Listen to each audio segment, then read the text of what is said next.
God said to Jacob, "Arise, go to Bethel and dwell there. Make an altar there to the God who appeared to you when you fled from your brother Esau."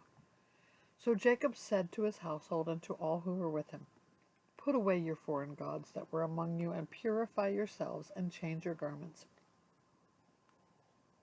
Then let us arise and go up to Bethel, so that I may make there an altar to the God who answers me in the day of my distress, and has been with me wherever I have gone."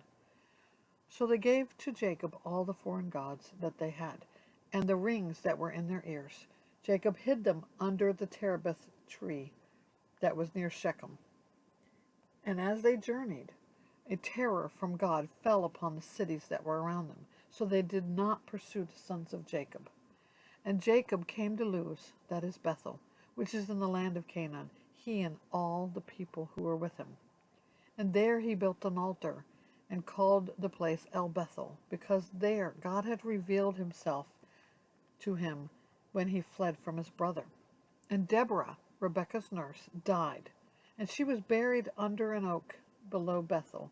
So he called its name Allon Bachoth.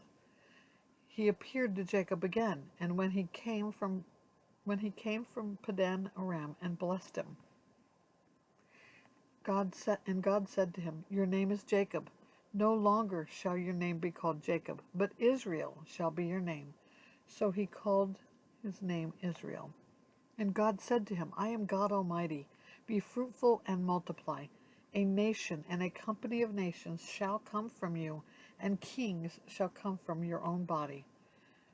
The land that I gave to Abraham and Isaac I will give to you, and I will give the land to your offspring after you."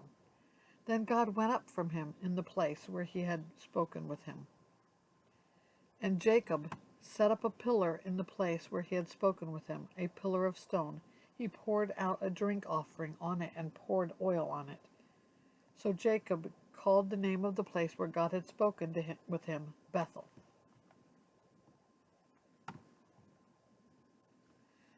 Then they journeyed from Bethel.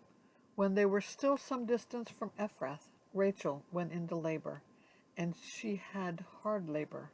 And when her labor was at its hardest, the midwife said to her, "Do not fear, for you have another son."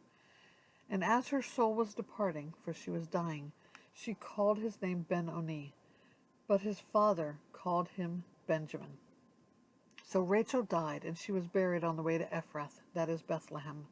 And Jacob set up a pillar over her tomb. It is the pillar of Rachel's tomb, which is there to this day.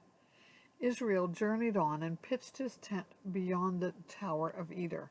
While Israel lived in that land, Reuben went and lay with Bilhah, his father's concubine, and Israel heard of it. Now the sons of Jacob were 12. The sons of Leah, Reuben, Jacob's firstborn, Simeon, Levi, Judah, Issachar, and Zebulun. The sons of Rachel, Joseph and Benjamin. The sons of Bilhah, Rachel's servant, Dan and Naphtali. The sons of Zilpah, Leah's servant, Gad and Asher. These were the sons of Jacob who were born to him in Padan and Aram. And Jacob came to his father Isaac at Mamre, or Kiriath Arba, that is Hebron, where Abram and Isaac had sojourned. Now the days of Isaac were 180 years. And Isaac breathed his last, and he died, and was gathered to his people, old and full of days. And his sons Esau and Jacob buried him.